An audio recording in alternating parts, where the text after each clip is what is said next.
distinct honor of introducing our keynote speaker today. And our keynote speaker, I am so excited that we are going to have the opportunity to listen from her because this is a treat for us. She is just talking to her, just shaking her hand, and please do if you haven't had an opportunity yet, just brings a sense of equity to your soul. And that has been her lifelong commitment to all of us. Not just all of us who are underserved, but everybody in the community. So she has been a real champion for everyone in this nation and has been able to make strides as we move forward as one nation united. Angela Glover Blackwell is founder and chief executive officer of PolicyLink, a national research and action institute advancing economic and social equity. And if you are here representing PolicyLink, would you please stand, because I know she's probably going to recognize some of her staff, but I've talked to a couple of you, and they have been equally committed to the mission of PolicyLink. Thank you for joining us today. By lifting up what works, using research to understand and demonstrate the possibilities for positive change, PolicyLink presents new, innovative solutions to old problems. Ms. Blackwell is a nationally recognized poverty expert, co-authoring or contributing to Ending Poverty in America, How to Resolve the American Dream, The Covenant with Black America and its follow-up, Covenant in Action, and Searching for the Uncommon Common Ground, New Dimensions on Race in America. She's also a frequent media guest, having been featured on Nightline, now with Bill Myers, and Public Radio's Marketplace, which I am definitely a fan of, and on the opinion pages of the New York Times and Los Angeles Times. Blackwell served as Senior Vice President for the Rockefeller Foundation from 1995 to 1998, directing the foundation's domestic and cultural divisions. In 1987, she founded the Urban Strategies Council in Oakland, California, and received national recognition for pioneering a community-building approach to social change. For a decade, beginning in 1977, Blackwell served as a partner with Public Advocates, a nationally renowned public interest law firm representing the underrepresented. Blackwell earned a bachelor's degree from Howard University and a law degree from the University of California at Berkeley. She co-chairs a Center for American Progress Task Force on Poverty and currently sits on the boards of the Children's Defense Fund, Advancement Project, Sojourners, and the Corporation for Enterprise Development, and the Robert Wood Johnson Foundation's Commission to Build a Healthier America. Ladies and gentlemen, please join me in welcoming our keynote speaker today, Ms. Angela Glover Blackwell.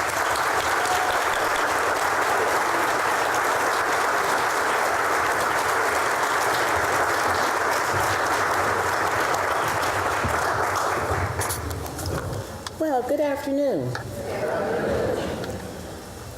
I have had such a good time here. I came and had a chance yesterday to visit with some of you, and I had a great time last evening.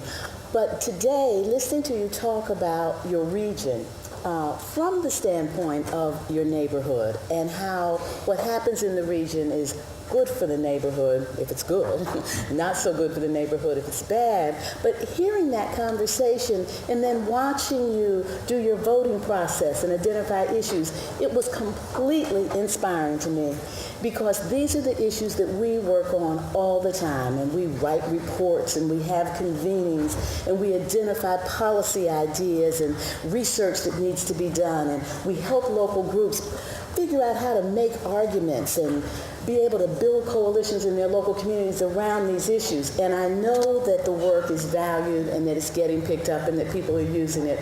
But to come here and to see this very diverse audience working together in complete partnership, talking about tough issues, but without acrimony, talking about it with a problem-solving spirit. It's just been completely inspiring to me, and I can't wait with Solana Rice, the other person who stood up, to get back to the office at our regular staff meeting and tell them about what's going on here in Atlanta.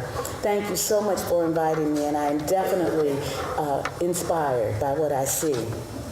This is really quite the time to be having the conversation that you're having, because things are coming together in the most unusual ways.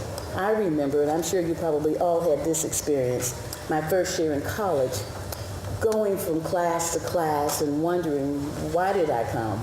What is this for? 4 years of this? I could just remember that confusion, and then 1 week, every class I had seemed to be talking about something that related to the other classes. I don't know if you had that experience. It all came together. And I can remember sitting in the biology class where we were talking about something that related to the sociology class, that related to literature, that related to anthropology. And I thought, oh, this is what education is about. This is what it's about. And it was good that I found that out in my first year. Some people don't have that experience. Things could have gone badly.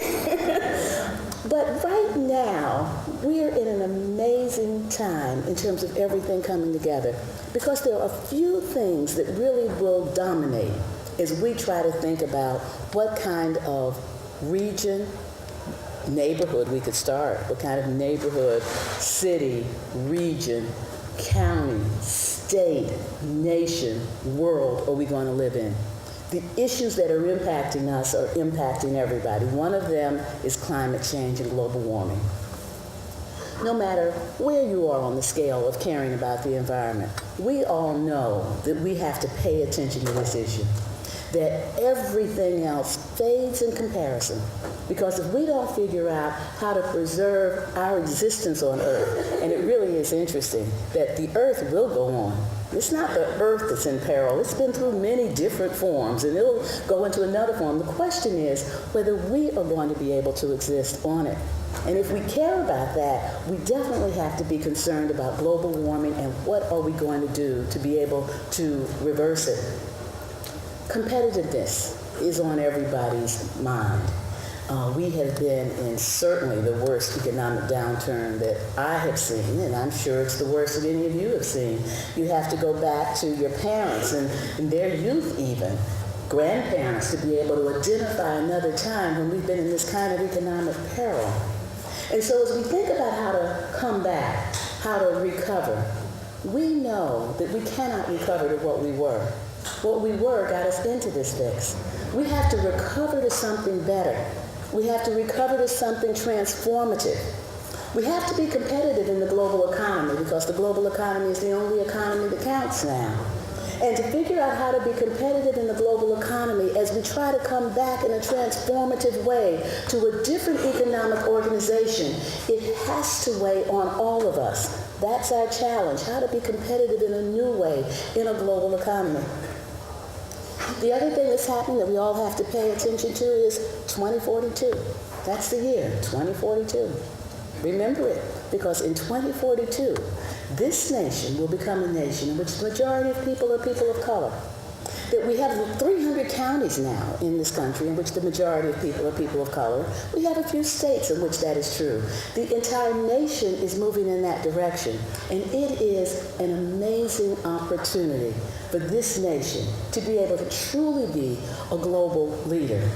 A global leader not because of military might, but a global leader because we can demonstrate the thing that has not been demonstrated on this globe, and that is that a place that has no clear majority, in which the majority of people are people who are coming from different racial and ethnic groups, that democracy can flourish with that level of diversity. That democracy really can flourish, that people can come together to work out their problems, to elect their leaders, to be able to organize themselves, that if we can demonstrate that, we will have met the test of this nation's democracy, and we really will have earned a place in the world to talk about exporting and sharing democracy, because we will have something that people really need and really will want to embrace. The next thing that's happening that we all have to pay attention to here in this nation is health. We're in the middle of a health reform debate, and something will get resolved. And after the other night, I feel a little more hopeful than I did before the president spoke that we really will do something. And if we do anything close to what he laid out, I think that we'll be on a road to fixing a healthcare system that has been broken for a long time. But the real challenge is how we become healthier, because the system that we're moving toward will not be able to accommodate the sickness that we're bringing into it. The reform that we're talking about will only really help us economically and in other ways if we can figure out how not to overwhelm it with diabetes and heart disease and and asthma and all of those things that are preventable that we are doing to ourselves because we haven't taken prevention seriously. And so we all have an interest in our health and well-being, in responding to the climate change, in being a competitive nation, and embracing our demographic changes and shifts. And it's in that context that you're having the only conversation that you can have that brings all those pieces together. Because all those pieces can only be addressed in a regional context. It is not the city or your hamlet or your village or your small suburban town that competes in the global marketplace. It's not even your nation. It's the region. The region competes in the global marketplace.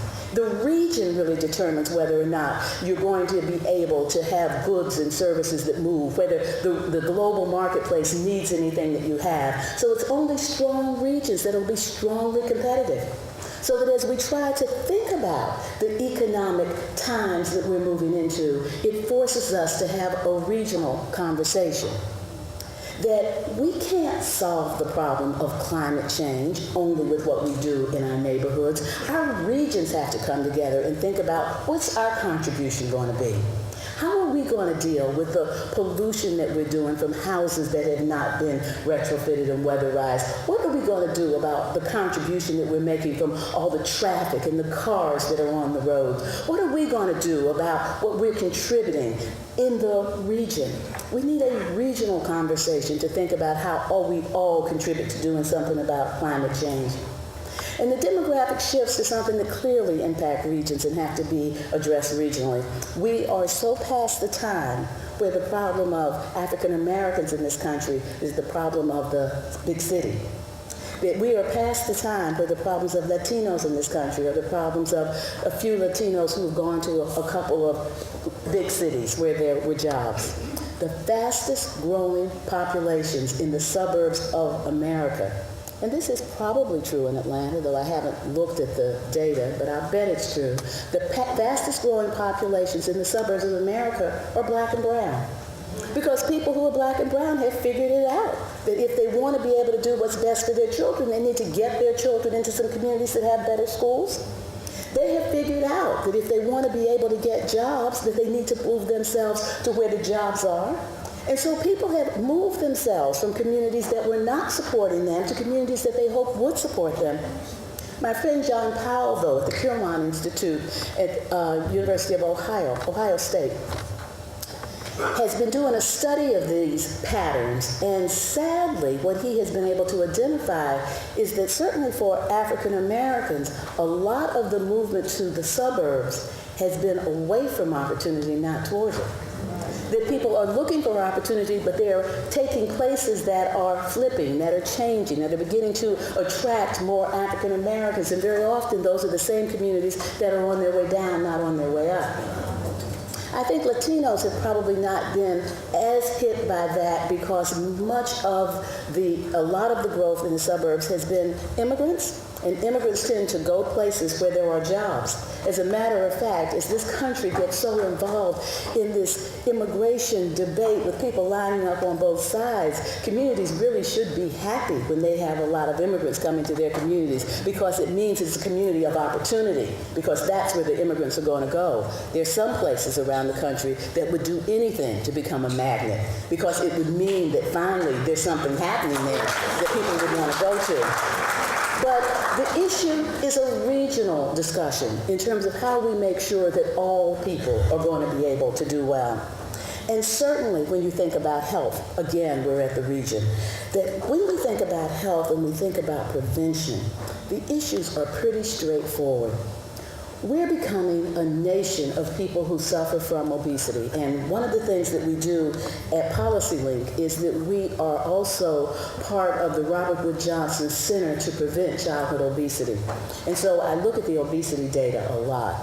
And you should know that 32% of white children between 6 and 15 are obese.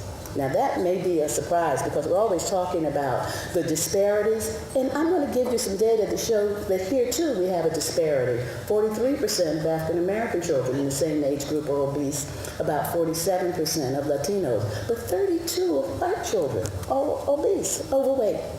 And so we have a problem because children who are overweight end up becoming adults who are overweight, and adults who are overweight and children, we have children with more type 2 diabetes than we have seen ever.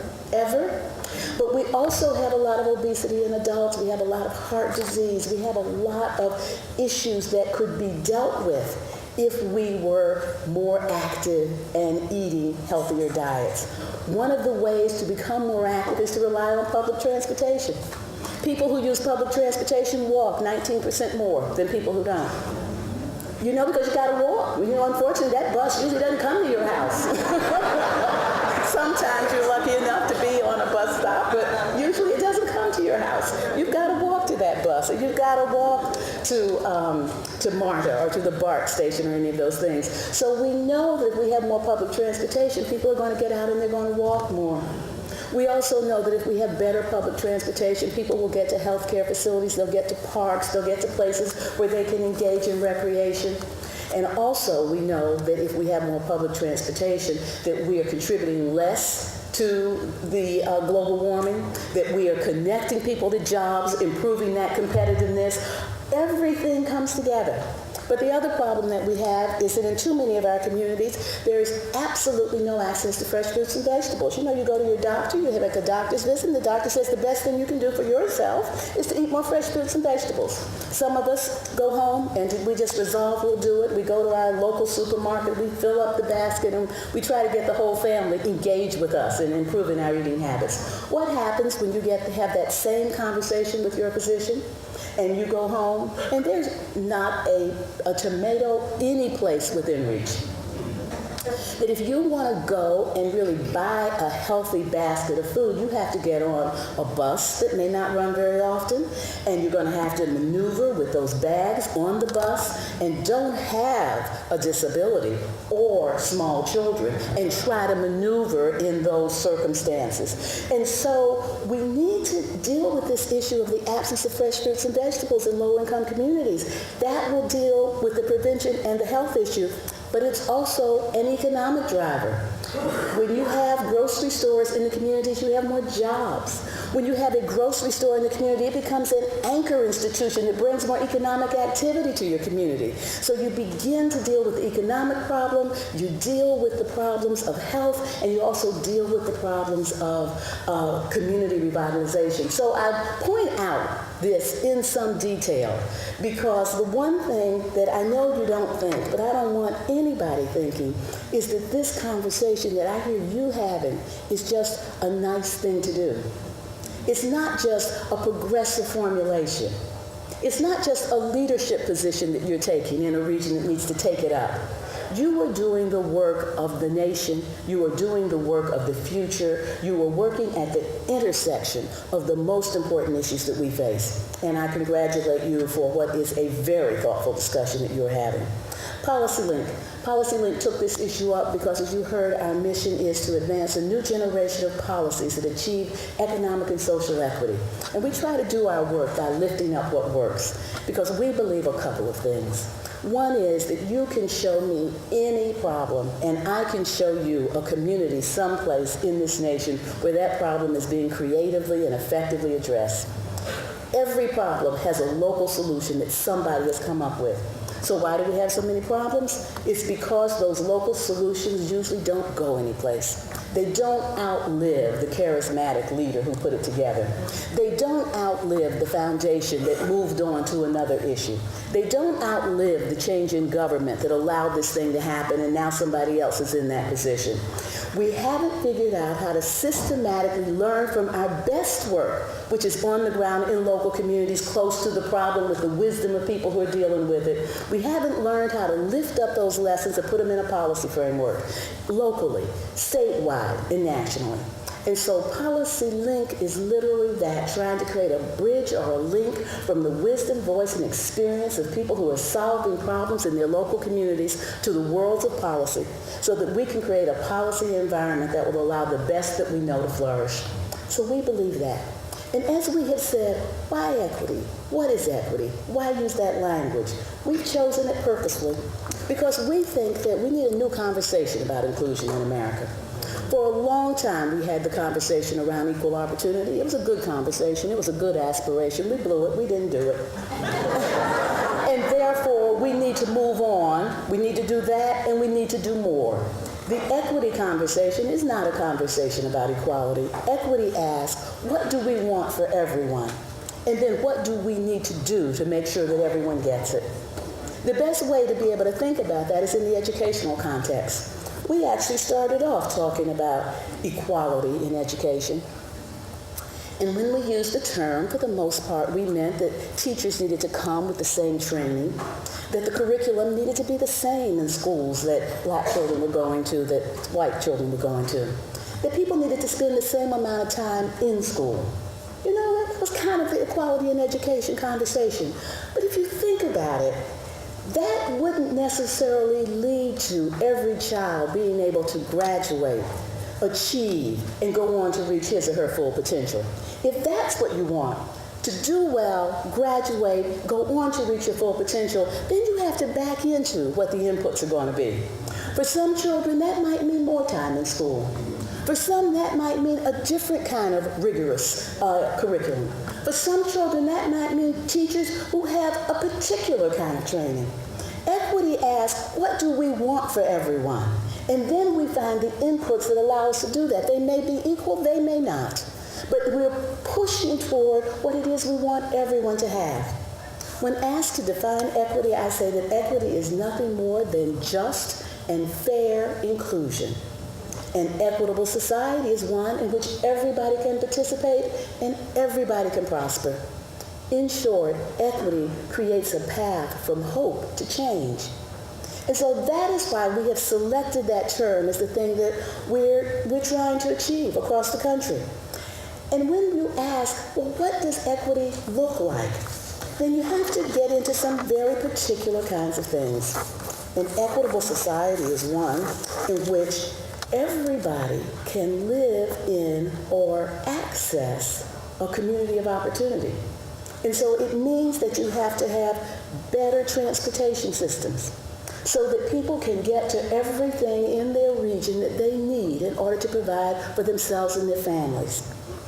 It means that we want to do things like transit-oriented development that actually puts transportation and housing together as we think about how to go forward. It means that we have to have communities that have complete sidewalks and safe streets, because children can't get the exercise that they could get walking to schools and be safe if the sidewalks aren't complete. But they also do not have parents that are going to let them walk if the streets aren't safe. Safe, physically safe for them. And so equity translates into things that aren't threatening at all, but very common sense. You know, the term, the idea of trying to build this equitable society may feel scary. How could we possibly do that? But what's so scary about complete sidewalks? What's so scary about having a grocery store in every community? What's so scary about thinking about housing and transportation at the same time that you're planning? What's so frightening about thinking about job training programs that connect to the things that the region actually needs to do, rather than just having people sit and learn things that provide nothing but checking off the box? Equity requires voice and participation because we all have different needs and different interpretations and different pieces to put into the puzzle. And unless you can come together like this, you can't have the kind of open dialogue that allows you to listen and learn what has to happen and to find the very best ideas. And so when you think about the challenge of equity, think about how does it translate just into everyday language? Because equity has to be the lens that we put on constantly. And so we want our regions to be fair and just inclusion. That's what regional equity is, a region in which everybody can participate, everybody can prosper, everybody can contribute. How do you put that lens on? How do you make those decisions every single day? We try to help communities learn to use the equitable development approach. If what you want to achieve is an equity outcome, then you need to have an approach that puts that at the center. And so equitable development just involves a couple of things. The first, it integrates people in place. We have spent too much time doing our people things in one silo and our place things in another silo. So that we think of place work as being the community development work of building housing.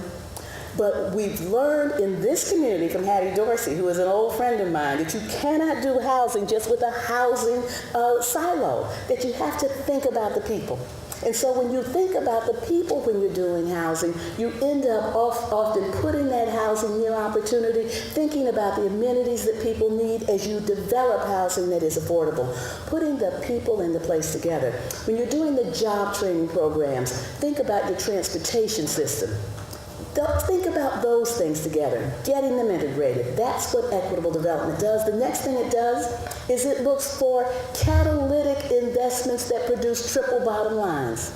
So if you're going to do an investment, make sure it's catalytic, that it's bringing something else, that it's going to build off of other opportunities with triple bottom lines. Return for investors, return for people, and return for the environment. They think about all of those things together, and there are wonderful examples of that. When you develop, think about how to make sure that you're reducing the regional disparities. In America today, where you live has become a proxy for opportunity. Where you live determines whether or not you have access to good schools. It determines whether or not you have access to good jobs.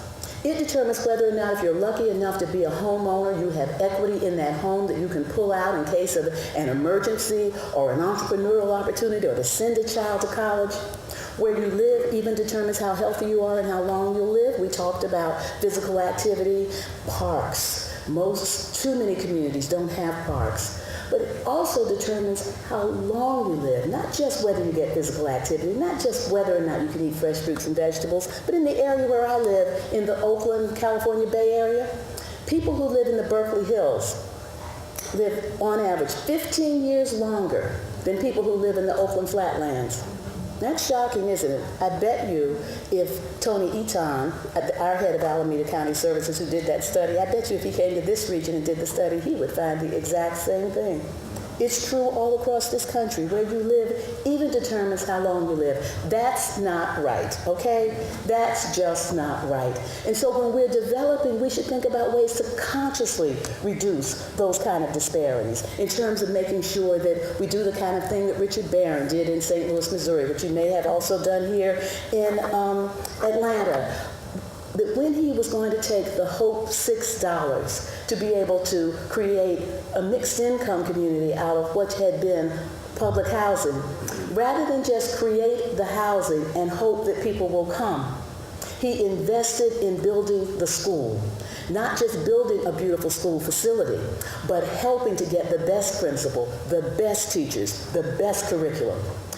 Based on the theory of Field of Dreams, that if you build it, people will come. that if you build a good school, you will attract parents of multiple income levels who want the best for their children. So thinking about doing something about that school disparity when you are investing. So getting rid of disparities, and also always doing the work with the people who are going to be involved right there. And there are some wonderful opportunities right here before you. PolicyLink is really honored to be working with Equity Atlanta and with Nathaniel Smith, who really is one of the nation's leaders in terms of the way he is framing the issue. And we are always happy to have him at our forums and to see him at other forums around the country and talk about how he's bringing all of the things that he's learning all around the country right here, and they're embodied in Equity Atlanta. And as I've heard about your opportunities to be catalytic around the Beltline investment, I know that you're going to be struggling with these issues of equity and inclusion, and what will it mean for jobs? What will it mean for connecting people? What will it mean for building community?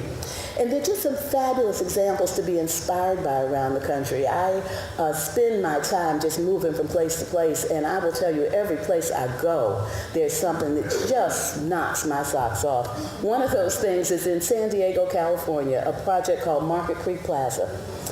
Some of you know it. It is amazing that what happened in Market Creek Plaza, and this is over not that many years, this story isn't over that many years. When we first started PolicyLink in 1999, they were really just getting going. So we're talking about over maybe an 11 or 12 year period, but 10 years of intense activity. This is what happened. Joe Jacobs ran the Jacobs Family Foundation, and they've been doing microenterprise internationally. And as Joe got older, he thought he wanted to come back home to the place that really helped him make his money and try to make a difference. So he decided to focus his foundation in San Diego, decided to pick the poorest neighborhood in San Diego, and to do the very best thing. Ask the people who lived in that neighborhood what they would like to see. Rather than just come and say we're going to do microenterprise, because that's what that foundation knew, he said, what would you like to see happen? And so they paid residents to interview their neighbors, and they went through a long process, and their neighbors consistently said the same thing in the diamond neighborhoods of San Diego. There is a 20-acre brown field in the middle of our community that keeps us from being the community we want to be. It was a factory for many years, and we didn't like it then because cars would stream in the morning, stream out in the afternoon, and nobody in the neighborhood ever worked there. And then with no notice one day, it was just a chain link fence went up with a lock, and it's been empty for almost 20 years. We'd like to see it turn into something that is a part of the community. We'd like to see a full-service grocery store there because we know we're disrespected because we don't have one. And we would like to see people in the community have jobs there and entrepreneurial opportunities, and to see that become the centerpiece of bringing all the cultures and the ethnic groups that live here together. That was a tall order, but working together, they did it. The first thing they did was they bought a Food for Less there. And I was there for the opening ceremony, and all the community came out. I also was there a short time later when they celebrated the 1 millionth customer. I was also there when they dedicated the amphitheater that is out in the back of the grocery store, where the community comes and has cultural events, where the children are there in the summer, where on the weekends in the summer they put up a screen and they have outdoor movies. Everybody comes together. I was there when they lifted the portraits up to the top of the grocery store, 8 of them, huge. The young people who had been doing the tagging and the graffiti, their energy was brought into doing portraits of their heroes. And they weren't unknown heroes. It was the police officer, a woman who walked the beat. It was a grandmother who was there for all the children. It was a community leader. Inspiring stuff. And here's the most inspiring thing of all. This is all very successful. The grocery store, I heard the manager for the region say that grocery store was the second most profitable store in the region. It was making money. People said, we are making money. We would like to get some of it. We would like to be owners. We would like to be owners owners of this real estate project that we are making so profitable. And so they went to work and started working with the California Department of Corporations to get permission to sell stock to the people in the neighborhood in this real estate development. It took them almost 4 years because in California we have some very strict rules because we have rules that try to protect poor people from being exploited. So those same protections made it very difficult to sell stock to poor people. But they did it, they got through the process, and I was there just last year when they celebrated at their annual stockholders event 2 years of having sold stock. $500,000 worth of shares were sold to people in the neighborhood, and the average owner is a black woman making less than $30,000 a year with 2 children. Now that's a success story.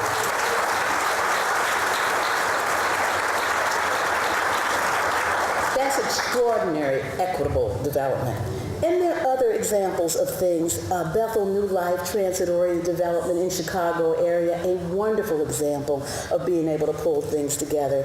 And being able to think about whenever we're spending public dollars, how do we make sure that we have broad public benefit? And some of my friends in Los Angeles were able to get a community benefits agreement when they were building the Staples Center to get affordable housing and jobs and many good things. And then they took it to a higher level as they were expanding LAX. And I'm sure every place is expanding their airport. It seems to constantly be happening. But this was a major expansion for LAX, and they got the most comprehensive community benefits agreement that's been achieved in the nation in terms of living wage jobs, doing about the health impact, something about the health impact for people who lived in the neighborhood.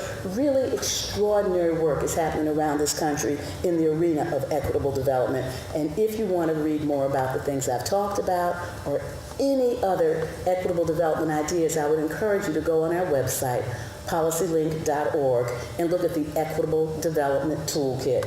Not only will you see case studies there, but we have model ordinances, we have examples of the kind of coalitions that were formed, we have great personal testimony from people about how all this happened. It is a wonderful resource for you. And so the question is, how do we make it work now? And everybody is really well positioned here to make it work now here. One of my colleagues, Rodica Fox, who is our Director of Federal Policy, last week, or within the last 10 days, she was in Kansas City with the White House Office of Urban Affairs for the second stop on their tour. This is something that started in the Obama administration. Their first stop, by the way, was to Philadelphia to see the Pennsylvania Fresh Food Financing Initiative that has been able to bring dollars from the state government out to communities to get more grocery stores. It's been in place for about 4 years. They've been able to leverage $165 million. They have opened 68 stores or other outlets for fresh fruits and vegetables. They have created 3,700 jobs, and nearly 400,000 people in Pennsylvania now have access to fresh fruits and vegetables who didn't have it before. A wonderful first stop. The second stop, however, was in Kansas City to see the Green Impact Zone. Congressman Cleaver from Kansas City said when he looked at all the possibilities coming out of the Recovery Act, to make a difference in Kansas City, we need to concentrate these dollars. We could spread them all around, do a little bit here, a little bit there, make sure every ward gets a certain amount of it, and so the money would have come in, but nothing important would have been done because it would have been spread too thin and too thoughtlessly to make the difference that we would want to make. And so what he urged Kansas City to do was to concentrate the green jobs, the weatherization, the retrofit in the poorest neighborhood in Kansas City. And Kansas City agreed to do that, and they're calling it a Green Impact Zone. We're working very closely with them so that PolicyLink can help them find the best that's happening all over the nation, so those ideas will be there available to them.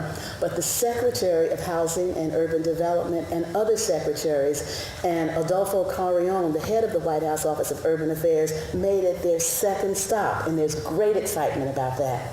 And so there are wonderful things that you can do here with your commitment to thinking about how to do equity. The best ways to do it, you have already begun. You need broad-based coalitions to make anything important happen. If you can do it by yourself, it is not worth doing.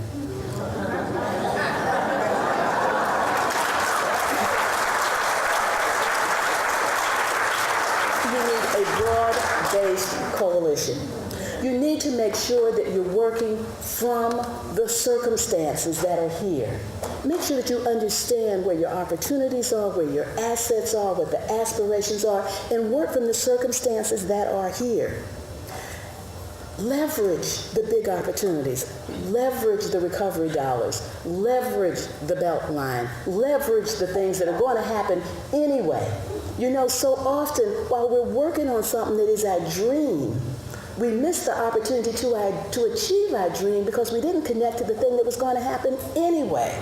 Think about what's going to happen anyway and make that work for you. Think about those things. Build your coalition. Get your data and information, work from your circumstances, leverage what's already there, and then just have the patience and tenacity to stay on it. I want to just tell you my own personal staying on it story. In 1979, when I was at Public Advocates, that public interest law firm, we did class action litigation, and we worked with communities to do important work at Public Advocates. And one day, a poor community in San Francisco came to me to ask for me personally because they had seen me on television talking about something, and they thought, you know, we saw her on TV, she can solve things. It's not necessarily true, is it? Just because you get on TV doesn't mean that you have power. But they thought I did. And so they came to me because they were losing their only grocery store, and they wanted me to help them keep it. This was 1979. Well, I took the issue to my law partners, and we sat around and we had a discussion about it. And the only legal theory we could come up with was antitrust. And it was a stretch to apply antitrust to these circumstances. So not clear that one could have done it anyway. But if we had done it successfully, the remedy is treble damages. So we could have gotten them some money if our wild legal theory had been effective. It wouldn't have kept them a grocery store. And so what we did was we organized groups all over the state, and we filed an administrative petition, 1979, with then Governor Jerry Brown, asking to do something at the state level about the exodus of food chains from low-income communities. In doing that, we were able to get front-page coverage, big coalitions. The governor set up a commission and put the head of consumer affairs in front of it. They had hearings all over the state.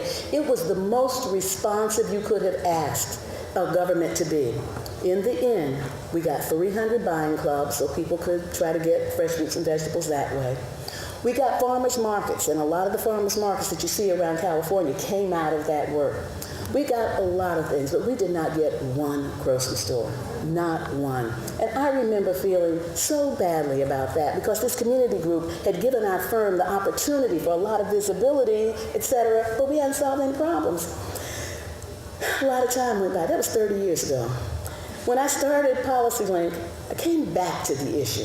I said, let's focus on this issue again, because in the 20 years, I started PolicyLink 10 years ago, in the 20 years since 1979, a lot had happened. One of the things that was missing in 79 is we had a lot of passion about the issue, but we didn't have any real models. There weren't any models of how to bring a grocery store community that didn't have any, because we didn't realize it, but we were not at the end of the exodus. That exodus went on, got even faster, and became more severe over that 20-year period. And toward the end of that 20-year period, models had developed. So at PolicyLink, we started gathering up the stories of the models, lifting up what works, putting out reports, trying to figure out what was going on. Then we heard about Pennsylvania, and so we really started highlighting Pennsylvania. And it's been going to other places. Louisiana's passed something, New York has passed something, so it's not just Pennsylvania. And so when I sat there in Philadelphia, where PolicyLink is now working in Washington to get a national fresh food financing initiative, and we've been talking to secretaries and senators, and there's great excitement. When I sat there in Philadelphia, watching the White House Office of Urban Affairs and the Secretary of Commerce and the Secretaries of HUD all there learning about it, Secretary of Agriculture Bill Sack was also there, I must say a tear went down my cheek. I said, 30 years. So stick with it. Thank you.